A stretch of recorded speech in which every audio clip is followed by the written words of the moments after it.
Bonsoir, bienvenue dans votre nouveau numéro d'investigation qui vous dévoile la face cachée de deux îles paradisiaques, la Jamaïque et Saint-Barthélemy. Elles sont synonymes d'évasion pour nous, plages, farnientes, cocotiers. Avec leur douceur de vivre caribéenne, ces îles nous font rêver, mais pour les populations locales, l'envers du décor est tout autre. Première de nos destinations, la Jamaïque, le pays de Bob Marley, qui souffre d'un fort taux de criminalité. Tourisme sexuel, agression et extrême pauvreté, la Jamaïque est aussi devenue une plaque tournante du trafic de cocaïne, où les gangs s'affrontent pour protéger leur territoire. Une autre bataille est en train de voir le jour, celle de la marijuana. La consommation médicinale vient d'y être légalisée, un premier pas qui aiguise l'appétit de l'industrie pharmaceutique et inquiète les petits producteurs locaux. Confrontation Jamaïque au pays de la ganja, un film de Yuri Madalski et Jeanne Lefebvre. Attention, certaines séquences sont déconseillées aux plus jeunes.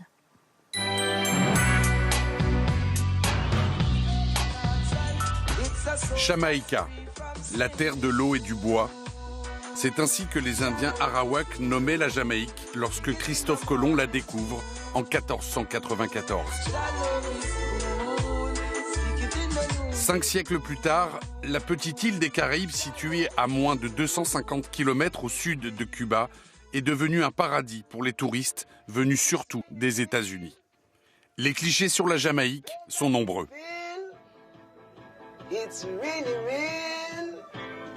Même si l'île reste mondialement connue pour sa musique, le reggae, son icône planétaire Bob Marley, ainsi que pour l'athlète 8 fois champion olympique Usain Bolt, pour les touristes, la Jamaïque est avant tout une terre de fête où tout est permis, de la plage jusqu'à l'intérieur de l'île. Quand tu viens à Negril, tu viens te poser. Tu veux juste fumer un bon petit joint.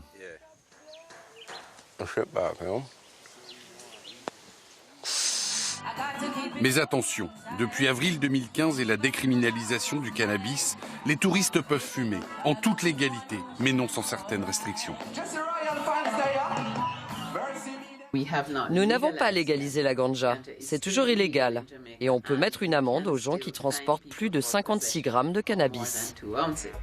Pour les citoyens ordinaires, la ganja est en partie dépénalisée. Chacun peut cultiver chez soi jusqu'à 5 pieds, stocker sa récolte et la consommer à son domicile. En revanche, le transport reste interdit. Si on a sur soi moins de 56 grammes, on est passible d'une simple amende de 4 €, sans autre suite judiciaire. Au-delà, on risque, comme avant, d'être inculpé de trafic de drogue. La ganja a toujours eu une mauvaise réputation, parce qu'elle est considérée comme une drogue dangereuse.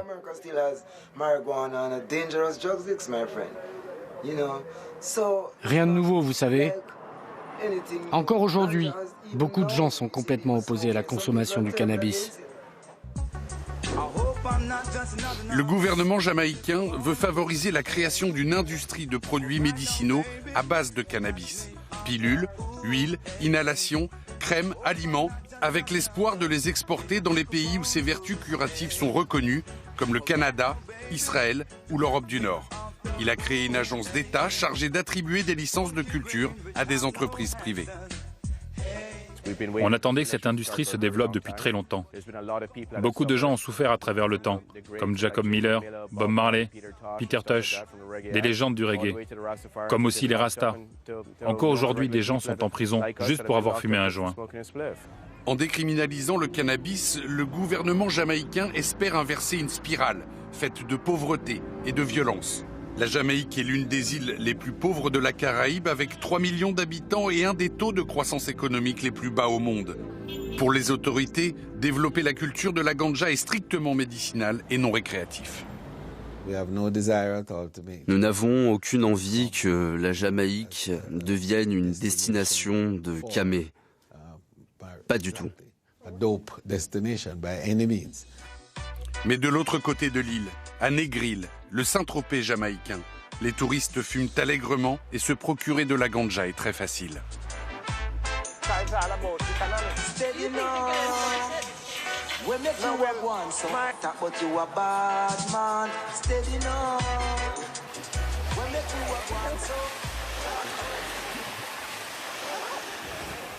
Montre-moi. C'est de la bonne marijuana. Tout le paquet? Et c'est combien? Pour toi, je peux te le faire à $50. $50? Des dollars américains? Ouais. $50 pour ça, c'est cher, non? Non, parce que je le vends. Parce qu'on a acheté un paquet de marijuana il y a 2 jours, il était gros comme ça, et c'était seulement $4. Mais c'est ce que les Rastas fument. Bob Marley, quand tu fumes et après tu fais la fête, c'est drôle. Et puis, c'est bio. Elle vient d'où? Des montagnes. Lesquelles? Là-haut, t'as jamais été à Orange Hill? Orange Hill? C'est la meilleure marijuana en Jamaïque. Ouais, la meilleure. Pour comprendre où en est le pays, après plus de 2 ans de dépénalisation, je retrouve Balaram Baswani. Il est le tout premier à avoir obtenu une licence pour cultiver du cannabis. Ce Jamaïcain est aujourd'hui à la tête de la start-up Ganja Lab. Selon la loi, il peut faire pousser de la ganja légalement, mais uniquement pour ses vertus médicinales. En bon chef d'entreprise, Balaram est toujours à l'affût d'un client ou d'une bonne occasion. Regarde mec, avec cette petite machine, je peux rouler 100 joints à la fois. Garde-en un pour ce soir. Ça te coûtera $5. Né il y a 35 ans en Jamaïque, Balaram Baswani se souvient quand le trafic de cannabis faisait tourner toute l'économie de l'île. Il y a encore peu de temps, le trafic de cannabis était concentré ici. Les avions des narcotrafiquants faisaient la navette jour et nuit entre la Jamaïque et les États-Unis. Ce sont les pistes d'atterrissage de la vieille époque. Pour faire atterrir les Cessna, ils mettaient les bougies de chaque côté pour en faire une piste.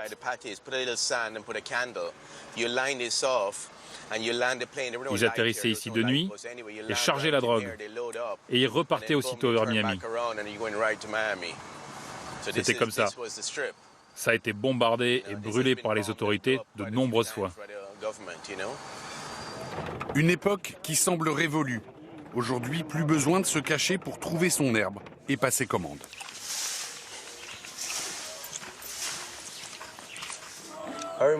Salut maman. Balaram a rendez-vous avec Bob, un petit producteur avec qui il fumait quand il était plus jeune. Rien n'a changé ici. On va travailler là-dessus. Il faut que tu te prépares aux maisons vertes maintenant que c'est légal. Oui, mais on n'arrive pas à avoir la licence. T'inquiète pas, c'est pour ça que je suis là. Bouger les fesses de ton fils. On est venu ici fumer pendant tant d'années, on va arranger ça. Tiens, fume un des miens. Et c'est les miens aussi. C'est de la ganja génétiquement modifiée. Ça sent vraiment bon.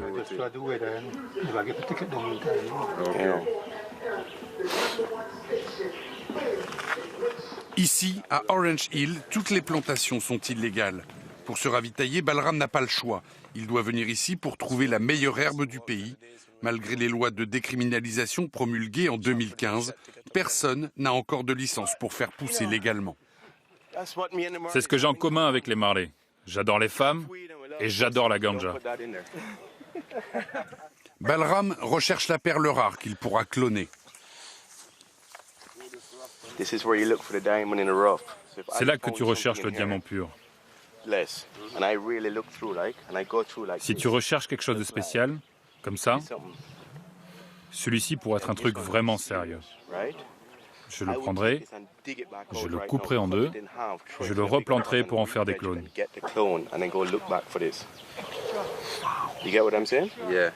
Tu vois ce que je veux dire? Je peux bosser à partir de ça. Regarde ça. Regarde celui-là.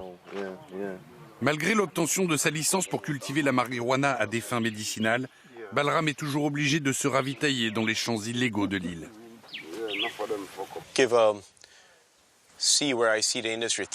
J'ai fait ma demande il y a 3 ans. Cela fait 2 ans qu'on a commencé grâce à la décriminalisation. On a été les premiers à obtenir la licence avec l'université des West Indies.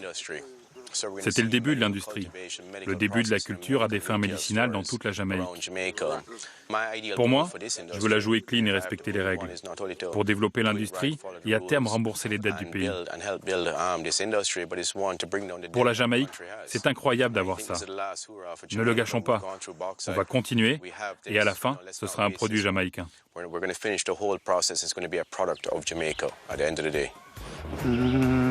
Effacer les dettes de la Jamaïque semble être un doux rêve.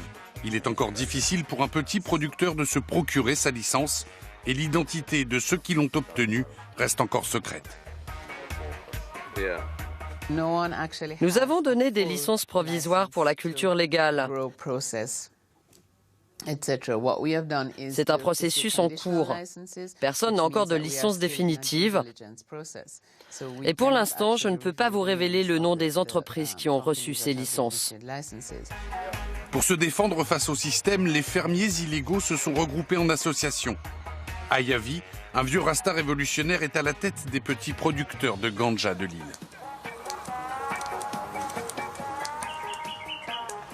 Ma vie, c'est être un Rastafari, me battre pour la justice, la décriminalisation et la légalisation de la marijuana. Me battre pour ceux qui ont souffert, les fermiers traditionnels, ceux qui sont allés en prison. Il faut inclure ces gens dans la nouvelle politique pour qu'ils puissent bénéficier de cette industrie.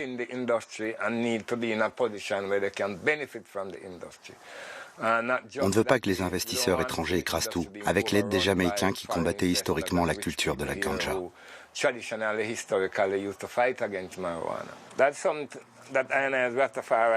ce que les Rastas veulent encourager. Et on l'encourage de tout point de vue. Il faut faire attention à conserver notre mode de vie. On veut empêcher l'injustice de perdurer. Pas seulement au sein de notre communauté, mais plus largement dans tout le pays dans lequel on vit.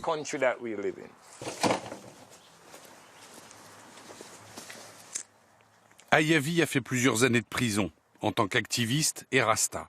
Aujourd'hui, à plus de 65 ans, il continue son combat pour la légalisation du cannabis.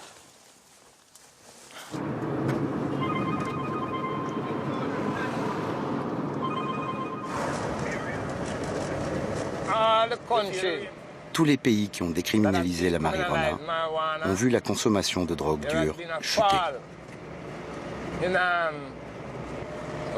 En Hollande, par exemple, quand la marijuana a été décriminalisée, les drogues dures ont chuté de plus de 20%.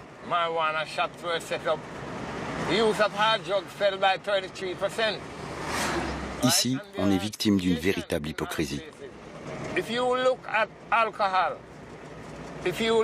Si on pense à la cigarette, par exemple, combien de gens en meurent chaque année? Si tu penses à l'alcool ou à toutes les drogues légales de l'industrie pharmaceutique, vous pensez au nombre de gens qui sont morts avec l'alcool et les cigarettes, mais on ne les interdit pas. Ayavi a rendez-vous avec Balram Baswani, le fondateur de Ganja Lab. Le rasta révolutionnaire et le businessman de la ganja partagent le même objectif, obtenir la légalisation de la ganja.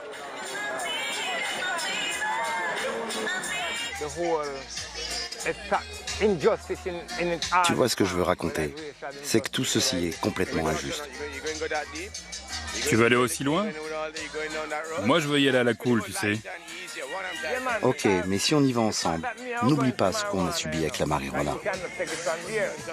Ils sont invités à Negril, un des hauts lieux du tourisme en Jamaïque, pour participer au festival culturel Tomorrow Today. Une bonne occasion pour Ayavi de parler de sa lutte. La petite conférence s'avère presque surréaliste tant les idées subversives d'Ayavi détonnent face aux touristes étrangers encore groggy par la fête de la veille. En ce qui concerne le cannabis à des fins thérapeutiques, il faut mettre la pression sur le gouvernement. Nous n'accepterons pas, nous les Rastas, de laisser des gens continuer à aller en prison. Alors que dans le même temps, les pays qui disent combattre la marijuana se remplissent les poches grâce au nouveau marché de la ganja. Fumer de l'herbe, C'est ce que viennent chercher en grande partie les 4 millions de touristes, majoritairement des Américains, qui viennent chaque année profiter du soleil et de la fête, surtout ici, à Negril. Au menu, parties organisées sur la plage, baignade, shopping dans les boutiques de souvenirs avec Bob Marley, feuilles de cannabis en égérie et bien sûr de la ganja à volonté. Il n'y a pas de règles, c'est génial. Si tu as de l'argent, tu peux faire ce que tu veux. Ouais, c'est vrai. C'est vrai. Faire la fête, prendre de la drogue, boire de l'alcool, rouler du mauvais côté de la route, on s'en fout.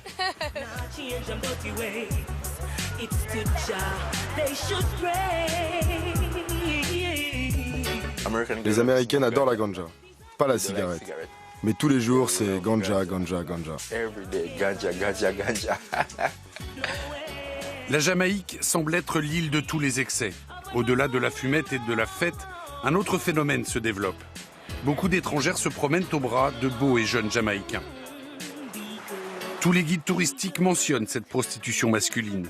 Elle serait 80 000, américaines ou européennes, à venir chaque année pour passer une semaine ou deux avec un homme qu'on appelle ici un rent dread, ou une dread allouée en français.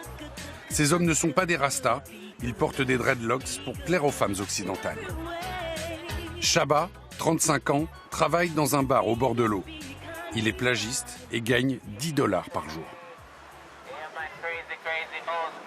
Alors, ça va? T'as de nouvelles lunettes? Plus grande, ouais. Plus grandes? Ouais, plus d'amour, plus d'amour. Ouais, je sais que t'es Mr. Lovin.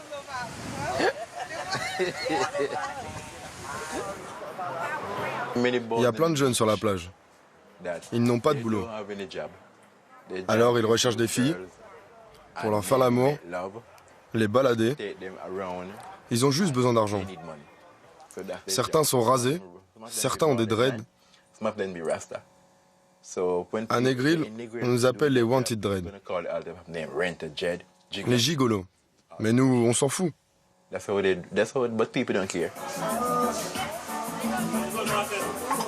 Je peux te prendre en photo? Pas de problème. J'adore tes lunettes. Je suis Mr. Lova Lova. T'es quoi? Lova Lova. Merci. Vous venez d'où? Indiana. Ah, Indiana? Nous toutes. Vous toutes? Oui. Aux USA? Oui. Eh bien, bienvenue en Jamaïque. Merci. Ok, pas de problème. On va s'amuser. Tout est spécial ici. Les rent dread ne se considèrent pas comme des prostituées. Ils sont juste un exemple de la débrouille dont font preuve les Jamaïcains. Et qui sait, peut-être que Shaba assouvira son rêve d'Europe et de lointain pour un avenir meilleur. Je voudrais parcourir le monde. Les femmes me permettront peut-être d'atteindre mon rêve. Une fille avec de l'argent de préférence. Parce que moi, j'ai rien. Alors il faudra qu'elle m'aide. Mais par contre, j'ai beaucoup d'amour pour elle. Beaucoup d'amour.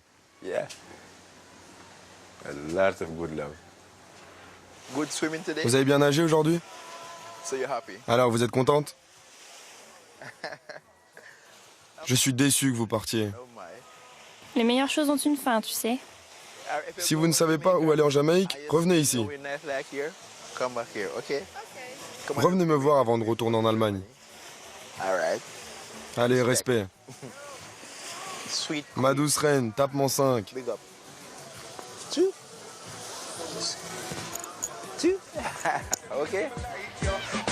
Sur la plage se côtoient touristes étrangers et locaux. Les Jamaïcaines semblent incarner la chaleur des Caraïbes. Chez les jeunes, la culture de la danse à connotation sexuelle fait partie intégrante de l'île depuis les années 2000. On va danser après. Le dancehall. C'est une de nos danses et musiques qui dérive du reggae. C'est né ici, en Jamaïque, dans les années 90. Ça vient du reggae. Oui. Les gens dansent beaucoup ici.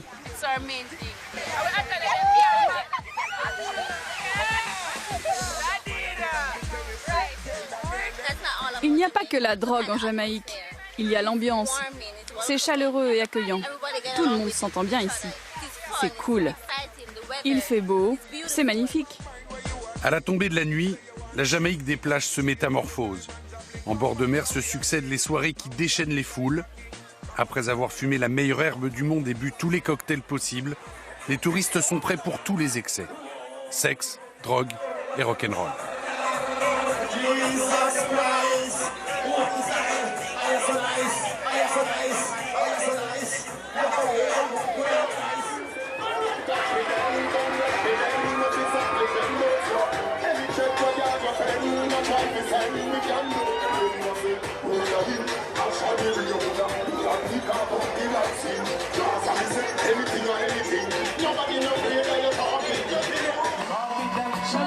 Mais ce qui rassemble tout le monde, c'est le reggae, accompagné d'un bon joint, fumé légalement jusqu'au bout de la nuit, comme le chantait l'icône planétaire, le Rasta, Bob Marley. Au-delà de la musique, Bob Marley représente une certaine idée du ghetto en Jamaïque. Il vivait à Trenchtown, un des quartiers les plus pauvres de Kingston. La capitale montre peu d'intérêt pour les visiteurs étrangers, sauf peut-être ces deux rues où Bob vivait à ses débuts et qui figurent dans tous les guides touristiques. Ces rues vont être le terreau d'une activité musicale ardente fin des années 60. Le bidonville, berceau du reggae, a vu naître les grands noms de la musique jamaïcaine aux carrières internationales. Bob Marley, bien sûr, mais aussi Peter Tosh, Alton Ellis, Burning Spear ou Bunny Wellers. Impossible d'errer tranquillement dans les rues du ghetto mythique. L'accueil n'est pas chaleureux, voire hostile. Il faut compter $100 pour visiter les deux premières rues. Patrick sera notre guide. Ici, c'est la rue où Bob a vécu quand il est arrivé à Kingston. On va aller voir sa maison maintenant. Rien n'a vraiment changé dans ce quartier populaire de l'ouest de Kingston depuis les années 60. Comme des milliers de Jamaïcains, la famille de Bob quitte la misère des campagnes pour celle du ghetto dans l'espoir de trouver une vie meilleure. Ici, c'est la maison de Bob Marley. Il est arrivé en 1956. Il avait 11 ans. Il vivait ici avec sa mère. Et Bonnie vivait là avec son père. Donc la mère de Bob et le père de Bonnie partageaient cette maison. Et ils ont eu une fille ensemble. Le ghetto est rapidement surpeuplé. Les conditions de vie sont dures, la mortalité infantile et la criminalité très élevée. Près de 40 ans après la mort de Bob Marley, la vie des ghettos est restée la même. Dans la capitale d'1 million d'habitants, la pauvreté et la violence se concentrent au sud de la ville. À Trenchtown, Demonton et surtout Tivoli Garden, le quartier de tous les trafics peuplé de 6 000 habitants. On a entendu des coups de feu, pas plus tard qu'hier. 2 mecs se sont fait descendre. C'est ça le ghetto de Tivoli. Les seigneurs de guerre de Kingston, surtout à Tivoli Garden, sont encore puissants aujourd'hui. Ils ont fait du cannabis leur monnaie d'échange, qu'ils exportent par tonnes illégalement vers les États-Unis contre des armes. La position géographique de la Jamaïque en a fait la plaque tournante des trafics entre l'Amérique du Sud et l'Amérique du Nord. Coke, crack, cannabis, armes, depuis les années 70, le port de Kingston est le cœur des activités mafieuses de l'île. La plupart des armes que l'on trouve ici sont importées illégalement par voie maritime et viennent d'Amérique du Nord et d'Amérique du Sud. Un grand nombre d'armes viennent aussi d'Haïti. Donc le trafic se fait entre le cannabis et les armes. Le lien, c'est que le cannabis pousse ici en Jamaïque. Il est exporté vers ces pays. Les trafiquants n'échangent plus le cannabis contre de l'argent, mais contre des armes. Des policiers pris sous le feu de tirs d'armes automatiques alors qu'ils tentent de pénétrer dans un des ghettos de Kingston. Un commissariat incendié. Les affrontements ont fait hier 2 morts parmi les forces de l'ordre. En 2010, le quartier s'est embrasé pendant plusieurs jours. Les habitants s'étaient opposés à l'arrestation du parrain de la drogue Christopher Coke, qui dirigeait toute la mafia de Kingston. Après son arrestation, il est condamné à 23 ans de prison pour trafic de drogue, d'armes et de raquettes en tout genre. Pour comprendre ce qu'est devenu le quartier, je pars à la rencontre de Coke Jr., le fils du parrain arrêté en 2010. Il nous parle de son père, cet homme mystérieux, souvent comparé à Pablo Escobar ou Robin des Bois, cet homme à triple casquette qui avait un rôle de père, de flic et de magistrat dans la communauté. Après des négociations tendues, celui-ci accepte de m'emmener dans le ghetto de son père, Première condition, aucune partie de son corps ne devra être filmée. La seconde, une moto devra m'escorter dans le quartier. Ouais, je suis Chris. Chris? Ouais, comme mon père, Christopher Koch. Les gens l'appelaient Dudus ou président. Qu'a fait ton père pour Tivoli Garden? Pour aider les gens d'ici? Il résolvait les problèmes, tu vois. Si t'avais un problème, comme les frais de scolarité, ou si t'as pas de boulot, tu peux venir et lui parler. Il trouvait un moyen de résoudre le problème. Dudus était sous le coup d'un mandat d'arrêt international. Les autorités américaines le considèrent à l'époque comme un des principaux distributeurs de marijuana et de crack à New York et dans d'autres villes américaines. Le Premier ministre jamaïcain de l'époque décide, sous la pression des Américains, de l'appréhender lors d'une vaste intervention de police. Il y a eu un raid militaire en 2010. Baisse la caméra. 2010, ouais, c'était le raid. Il a été extradé aux États-Unis. C'était une sorte d'attentat pour l'arrêter quand il y a eu raid.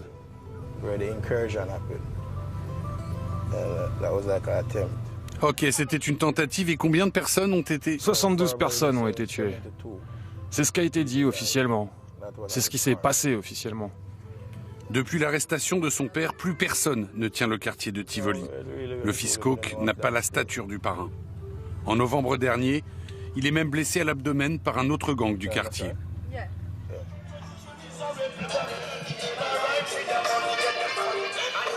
Après avoir quitté le fils du parrain, je me rends à l'école du secteur.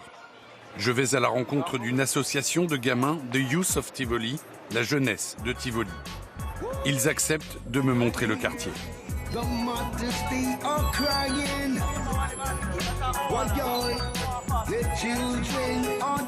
Un peu à l'instar de Dudus qui payait des livres et donnait à manger aux habitants de Tivoli, Shakil et ses amis vont tous les jours à la rencontre des enfants du ghetto pour faire changer les mentalités.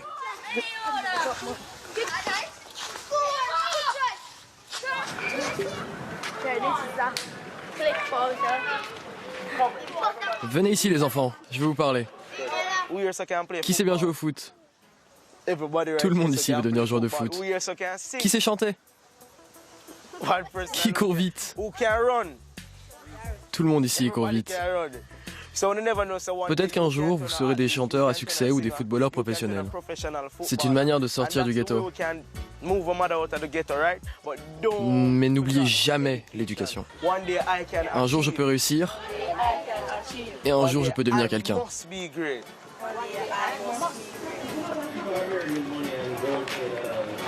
Lors de ces tournées, Shakil est confronté à la violence et au désœuvrement des habitants du quartier. Bonjour tout le monde. T'as fait ta lessive? Ah, t'es fatigué.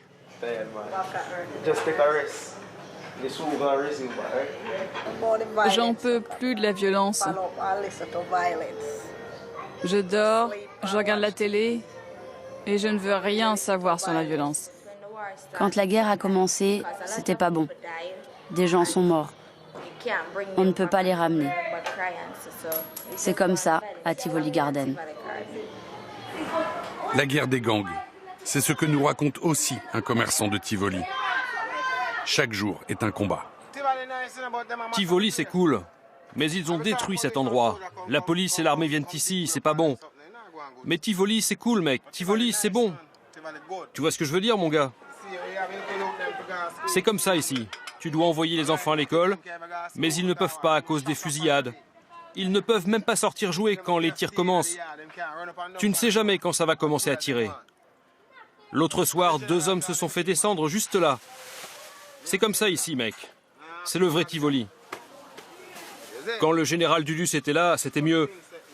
Depuis qu'il est parti, tout part en vrille. Depuis qu'il est parti, on doit se débrouiller pour gagner sa vie, comme on peut.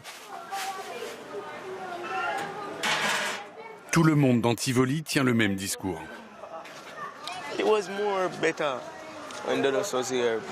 Quand le général Dudus était aux manettes, la vie était plus facile.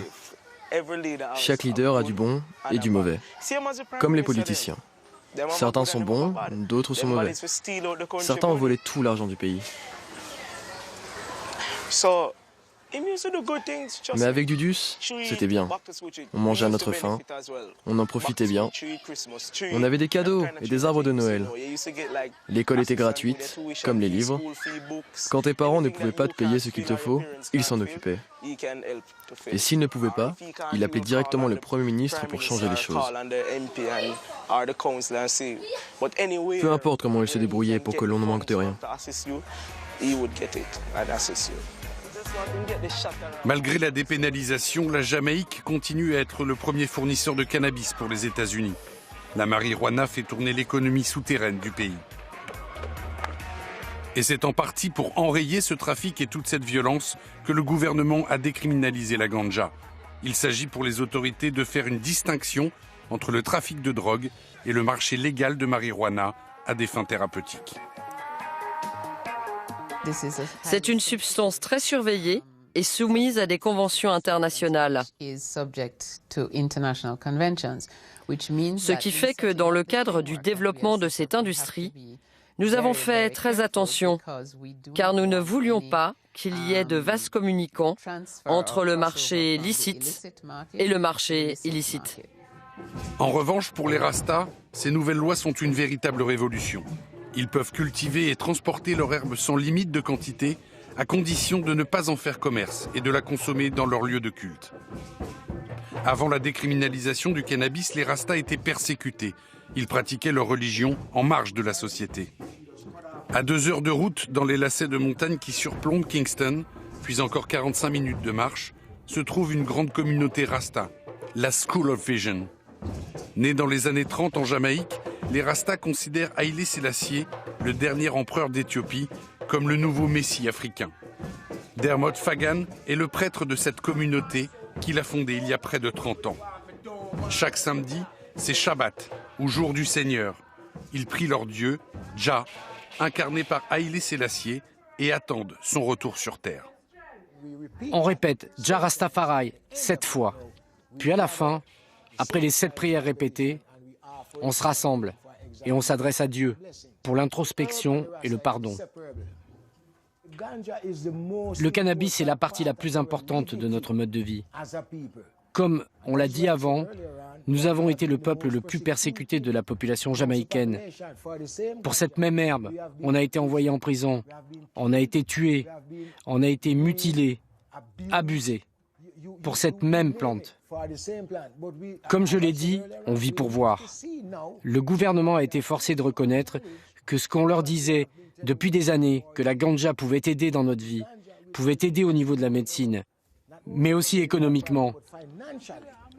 Regardez la Hollande ou le Colorado. Statistiquement, regardez quelle somme d'argent énorme ils font maintenant. Alors c'est quoi ? C'est quoi la leçon? La leçon, c'est la légalisation de la ganja. Regardez notre éducation, la situation de l'emploi en Jamaïque. On n'est pas capable d'employer suffisamment. Les gens pourraient avoir des terres et cultiver. Travailler avec l'aide d'agronomes. On ferait pousser la meilleure herbe de la planète. Parce que quand on parle de ganja, le parallèle, c'est la Jamaïque, Bob Marley, Sélassié, Rasta et évidemment ganja. Ces communautés ne vivent pas de la vente du cannabis. Elles ont juste le droit de consommer, mais restent exclues du business qui se développe autour de la ganja.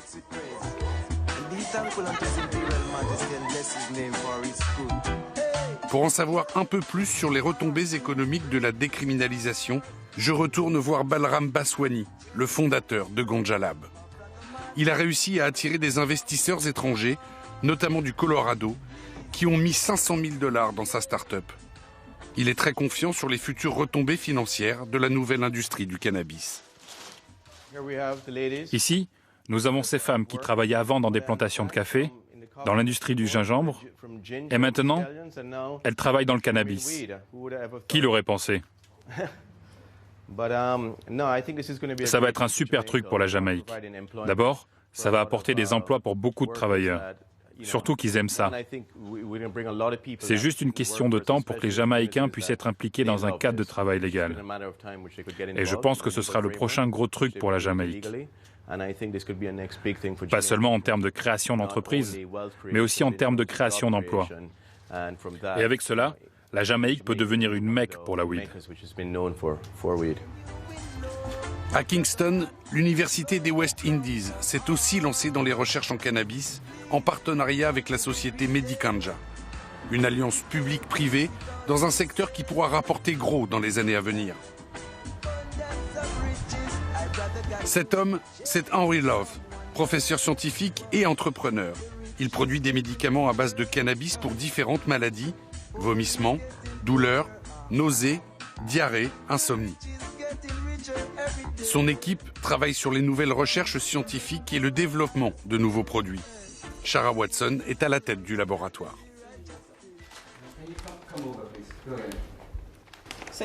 Voici le matériel que l'on reçoit. Des feuilles séchées. On veut analyser la qualité. Pas de signe de contamination ou insectes. Tout ce qu'on ne veut pas. Nous ne voulons que de la très bonne qualité. Le premier produit, sorti en 1970, sert à soigner le glaucome, une maladie de l'œil qui provoque une diminution du champ de vision. Mais à terme, Medicanja se rêve de devenir un acteur mondial du marché de la ganja thérapeutique et d'exporter ses produits dans les pays où le cannabis thérapeutique est en vigueur, tout en respectant les normes internationales. Il sent bon. On s'assure de garder une concentration basse de THC. Le THC, comme vous savez, est la composante chimique dans le cannabis sativa qui engendre des problèmes. Problèmes qui inquiètent la plupart des gouvernements car elle te fait planer. Mais nos produits ne font pas planer. Dans un autre genre, la dépénalisation du cannabis offre à la Jamaïque de nouvelles opportunités et certaines font sourire. Varun Baker, ce jeune entrepreneur, a développé l'application mobile Ganjagram, un clin d'œil à l'application Instagram. Sa start-up met en relation les fumeurs avec les producteurs de cannabis informels de l'île. Quand tu regardes les produits médicinaux issus du cannabis et qui aident les gens qui ont différentes maladies, on peut aider à soigner beaucoup de monde.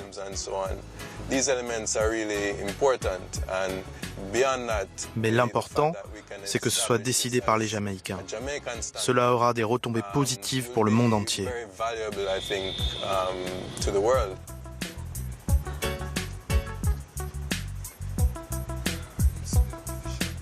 Ganjagram est le Uber de la ganja. Les gens s'inscrivent et deviennent membres, et je les mets en contact avec les bonnes personnes du monde de la ganja en Jamaïque.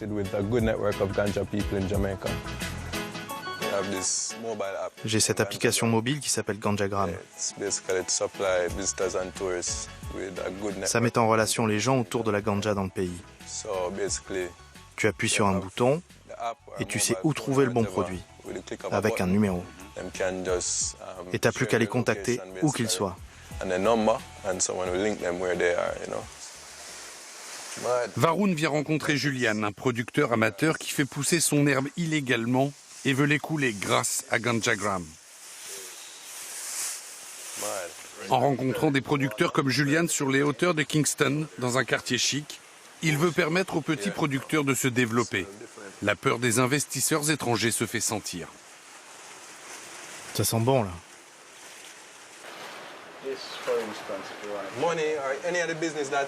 L'argent généré par le business quitte notre économie.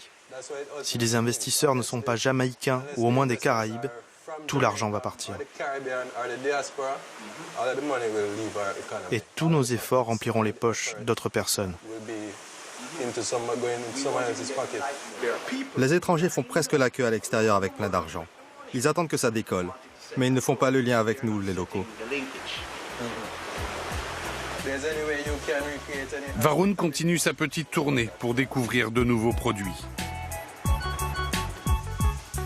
Yes, Kirk. Like your plants and move, man. Say, look like your plants and move. Now, see, looking outside.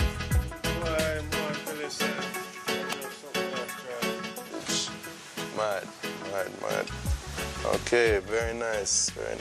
Wow. Ok, cool, mec. Elle n'est pas marron celle-là. Elle est bien plus verte que la précédente. Elle a l'air bien meilleure. Tu vois, c'est ça les trichomes. On peut voir direct la qualité avec ça. Les trichomes, ce sont ces petites bulles blanches. Leur taille permet de savoir si la plante est prête à être récoltée. Jimmy veut faire pousser son herbe légalement, mais aucune banque n'est prête à l'aider à financer son projet. Tout est lié à des choix politiques. Pour lancer son affaire, c'est plus de $200 de frais. Pour les étrangers, ça va, c'est pas grand-chose. Mais pour nous, c'est pas possible.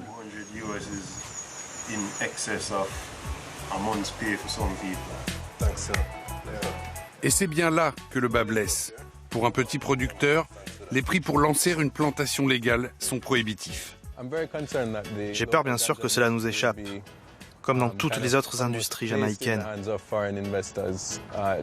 Que les petits fermiers restent sans rien. C'était ça ma motivation première pour créer Ganjagram.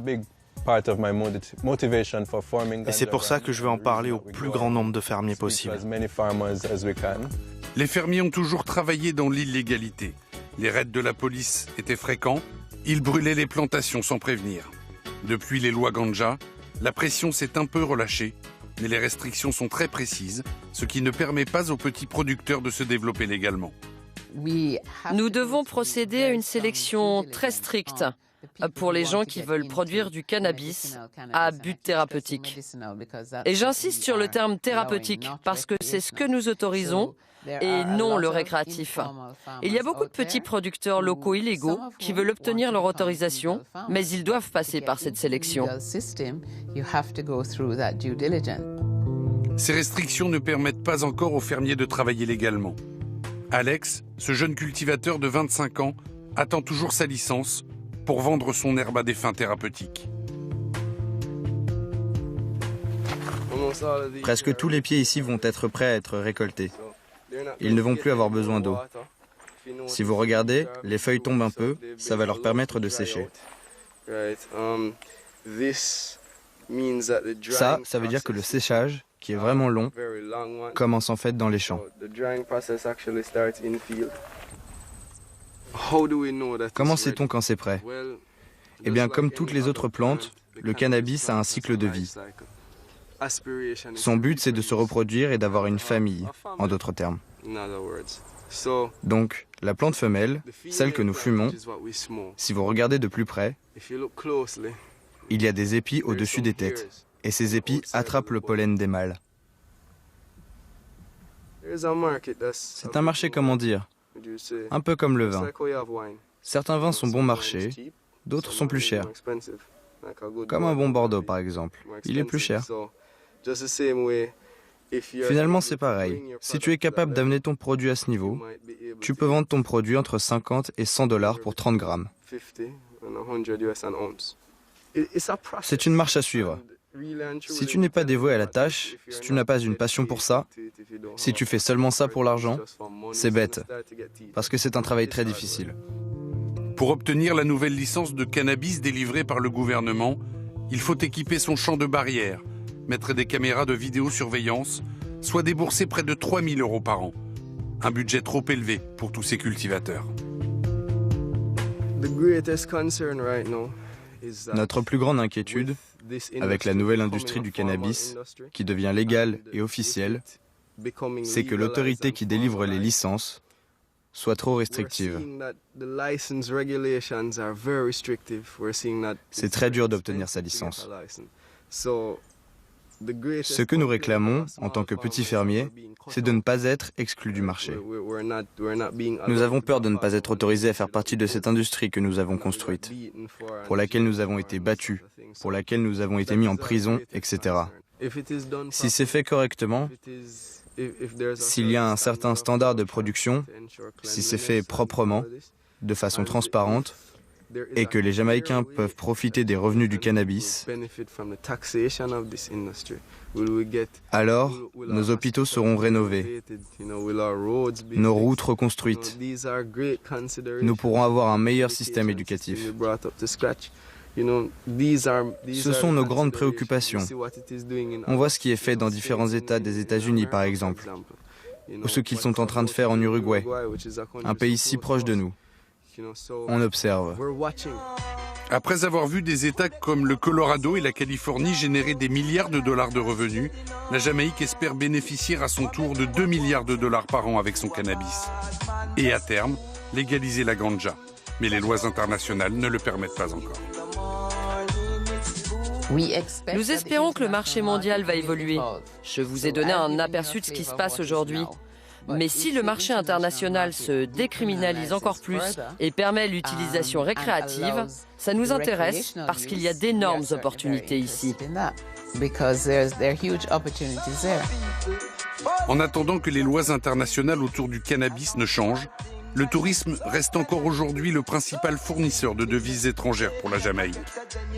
Mais comparé aux autres destinations des Caraïbes, l'île de Bob Marley est encore loin derrière. Pour faire chuter la violence qui dissuade encore certains touristes de venir, la décriminalisation de l'herbe, avec à terme une légalisation, permettra peut-être à la Jamaïque de se sortir de l'impasse économique dans laquelle elle est plongée. Grant us a heart of flesh, take away the heart of stone, so the devil will leave us alone. Every day I ask my brother, every day I ask, aren't we brothers no more? Aren't we brothers no more? C'est au tribunal de Kingston qu'on peut déjà sentir les effets du nouveau commerce de la ganja. Le nombre de condamnations pour possession de cannabis a fortement diminué.